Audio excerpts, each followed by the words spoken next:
warahmatullahi wabarakatuh. Halo teman-teman mahasiswa seluruh Indonesia. Perkenalkan, kami dari mahasiswa Informatika Universitas Muhammadiyah Semarang. Di video kali ini kita akan membahas terkait bandwidth dan manajemen bandwidth, di mana ini sebagai persyaratan tugas akhir perkuliahan kami di semester 3. Perkembangan teknologi informasi sekarang ini mengakibatkan banyaknya akses internet pada jaringan komputer yang tentunya sangat meningkat. Banyak pengguna mengakses jaringan secara bersamaan di aktivitas yang berbeda-beda. Tanpa pengelolaan yang baik dan benar, justru kegiatan ini dapat memperlambat koneksi dan menjadikannya tidak stabil. Untuk itu, pemahaman terkait bandwidth dan manajemen bandwidth sangatlah penting untuk kita kaji bersama-sama. Nah, bandwidth sendiri adalah kapasitas maksimum data yang dapat dikirimkan jaringan komputer dalam satu waktu tertentu. Bandwidth menunjukkan kemampuan jaringan dalam menyalurkan data, bukan kecepatan internet yang dirasakan secara langsung oleh pengguna. Bandwidth sendiri terbagi menjadi 4 BPS, kbps, mbps, dan yang terakhir Gbps. Selanjutnya ada jenis bandwidth. Jenis bandwidth ada dua, yaitu bandwidth analog yang digunakan pada sinyal analog dan bandwidth digital yang digunakan pada jaringan komputer. Bandwidth versus throughput. Bandwidth adalah kapasitas maksimum jaringan, sedangkan throughput adalah data yang benar-benar diterima. Throughput biasanya lebih kecil dari bandwidth karena dipengaruhi kondisi dan penggunaan jaringan. Dedicated and shared bandwidth. Dedicated bandwidth adalah layanan koneksi internet di mana seluruh kapasitas jalur data diberikan secara eksklusif kepada satu pengguna atau organisasi saja tanpa dibagi dengan pihak lain. Dengan rasio kecepatan 1:1, pengguna mendapatkan jaminan kecepatan penuh yang stabil baik untuk aktivitas unduh maupun unggah, sehingga sangat ideal untuk kebutuhan bisnis skala besar atau server yang memerlukan performa tinggi tanpa resiko perlambatan saat jam sibuk.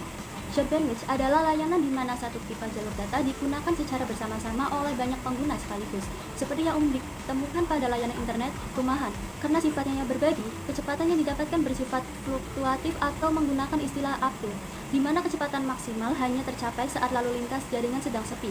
Jika banyak pengguna dalam satu jalur melakukan aktivitas berat secara bersamaan, maka kecepatan yang diterima oleh masing-masing pengguna akan menurun secara otomatis. Baik, selanjutnya adalah bandwidth management.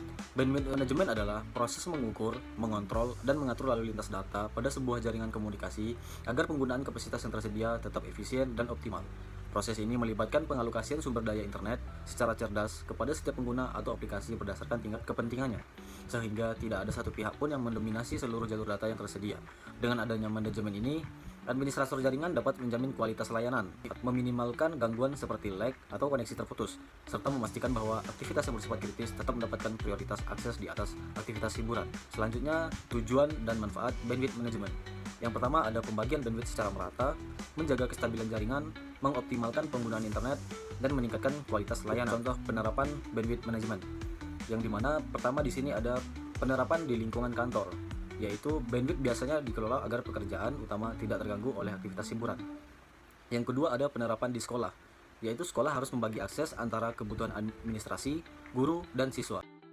Selanjutnya ada penerapan di layanan publik, yaitu di tempat umum. Tujuannya adalah agar semua orang bisa terhubung dengan stabil. Selanjutnya yaitu penerapan di rumah yang bermanfaat jika banyak anggota keluarga menggunakan internet secara bersamaan. Kesimpulannya yaitu bandwidth merupakan kapasitas maksimal jalur komunikasi yang sangat krusial dalam menentukan performa sebuah jaringan. Namun bandwidth yang besar saja tidak cukup tanpa pengelolaan yang tepat. Manajemen bandwidth hadir sebagai solusi untuk mengatur lalu lintas data secara cerdas guna menghindari terjadinya penumpukan data dan memastikan distribusi akses yang adil bagi seluruh pengguna. Dengan menerapkan teknik seperti prioritas trafik dan pembatasan antrian, organisasi dapat memastikan aplikasi yang bersifat kritis tetap berjalan stabil, mengurangi latensi, dan mengoptimalkan penggunaan infrastruktur yang ada tanpa harus selalu menambah biaya langganan internet. Ya, sekian. Terima kasih dan sampai jumpa.